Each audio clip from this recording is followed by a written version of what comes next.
चमड़े का एक चरस मंगाया उसने, उस चरस में बैठा के 150 फीट गहरे सूखे कुएं में डाल दिया और 5 मिनट बाद निकाल के पूछा, अरे कहीं देखा तू कुएं में? मैंने कहा काका ई कुएं में तो सीधी सड़क है। सीधी सड़क को अंग्रेजी में कहते हैं कन्फाइंड वर्टिकल फ्रैक्चर, जहां ऊपर से नीचे की तरफ शार्प दरारें होती है, शार्प फ्रैक्चर होते हैं, और उन फ्रैक्चर का रिलेशन एक्यूफर के साथ होता है। एक्यूफर होता है जहां पानी इकट्ठा होता है, उसको तुम वाटर बैंक कह सकते हो, उसको भूजल का भंडार कह सकते हो हिंदी में। तो मैंने कहा काका इसमें तो सीधी सड़क है। तो बोला अठे पानी छे, अठे पानी सूरज चोरी को नहीं कर सके। अठे पानी मतलब? यहाँ पानी है, धरती में नीचे पानी है, क्योंकि ऊपर का जो पानी है ना, वो जो सीधी सड़ है वो नीचे ले जाके इकट्ठा करती रहती हैं, जो नीचे का बैंक है, वाटर बैंक है, उसको रिचार्ज करती हैं। ये आपने वर्टिकल फ्रैक्चर बताया जी, वर्टिकल फ्रैक्चर। वर्टिकल फ्रैक्चर का मतलब क्या हुआ? वर्टिकल फ्रैक्चर का मतलब होता है कि धरती के अंदर ऊपर से नीचे की तरफ जो सीधी दरारें होती हैं, वो दरारें जब ऊपर उसके पानी आता है तो उस पानी को नीचे लेके जाती हैं। तो मुंह से पानी कैप्चर किया दरार के और अंदर स्टोर कर लिया। अंदर स्टोर किया, उसमें से सूरज चोरी नहीं कर सकता, उसका एवोपरेशन लॉस नहीं हो सकता, तो वो आपका रियल आरबीआई में डिपॉजिट हो जाता है, तो वो घटता नहीं है। आरबीआई मतलब पानी का बैंक? पानी का बैंक, वाटर बैंक। ये वर्टिकल फ्रैक्चर की आपने बात करी, कुएं के अंदर जाकर के वहां से पानी स्टोर हो सकता है, ये आपको समझ में आया? 2 दिन आप पूरा उनके साथ में रहे? ना, पहले दिन की पूरी कहानी सुनो ना यार।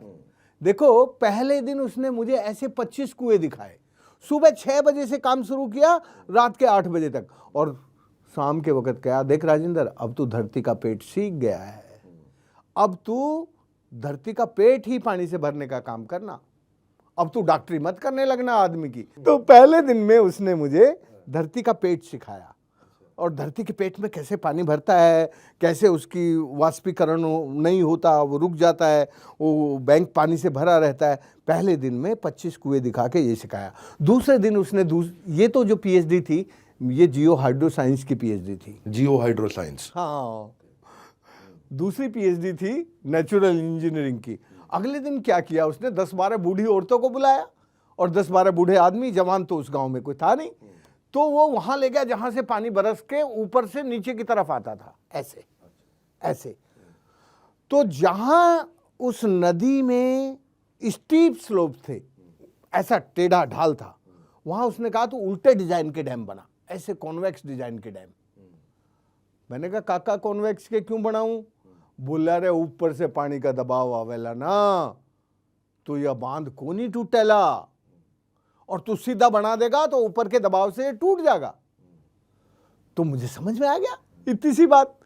फिर जहां जेंटल स्लोप थे वहां सीधे डैम बना दे बात, और जहां नेचुरल डिप्रेशन था वहां कॉनकेव बना दे।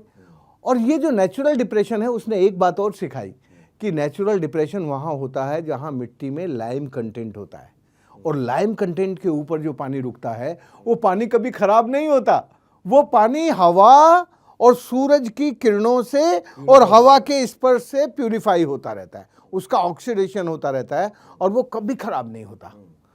तो ये बात अगले दिन उसने मुझे नहीं, आपने जो डैम की बात करी, ये डैम के बारे में उन्होंने समझाया, थोड़ा ये और बताइए, ये डैम फिजिकली बनाना पड़ा इसमें? हाँ, तो उसके बिना तो कैसे होगा? तो उसमें आपका बहुत पैसा लगा होगा, मैन पावर लगी होगी। ये जो एक अच्छी बात ये थी कि उस काका ने मुझे ऐसी इंजीनियरिंग और डिजाइन सिखाई जिसमें जो सरकार का इंजीनियर 1 लाख रुपए में बनाता था, वो मैं 1000 रुपए में बना सकता था। अच्छा, क्या किया, थोड़ा बताइए इसको।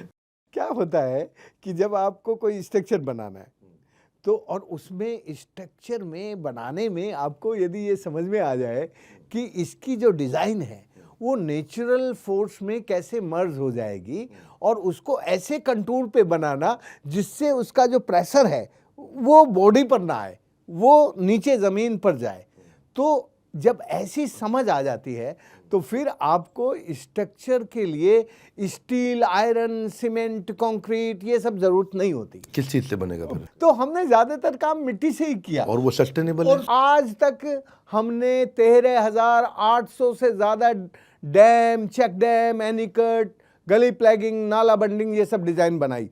उनमें से भाई साहब एक नहीं टूटा, एक नहीं टूटा। और हमारे डिज़ाइन कोई 100 ईयर उस पर नहीं थे। हमारे सारे के सारे डिज़ाइन मुश्किल से मुश्किल 50 साल के अनुभव पर थे। 50 साल के अनुभव पर बने डिज़ाइन एक भी नहीं टूटा। बड़ा लो कॉस्ट इनोवेशन कर दिया आप लोग। हाँ, लो कॉस्ट था। लो कॉस्ट देखो जब होता है ना, जब तुम उस मिट्टी में और उस पानी में उसके चरित्र को समझ लेते हो, तो मिट्टी और पानी का चरित्र समझ के आप भी फिर मिट्टी जैसे और पानी जैसे बन जाते हो। मैं इसीलिए बोलता हूँ ये बड़ा भारत शो है, ये बड़ा भारत है। यहाँ मिट्टी से उठे हुए लोग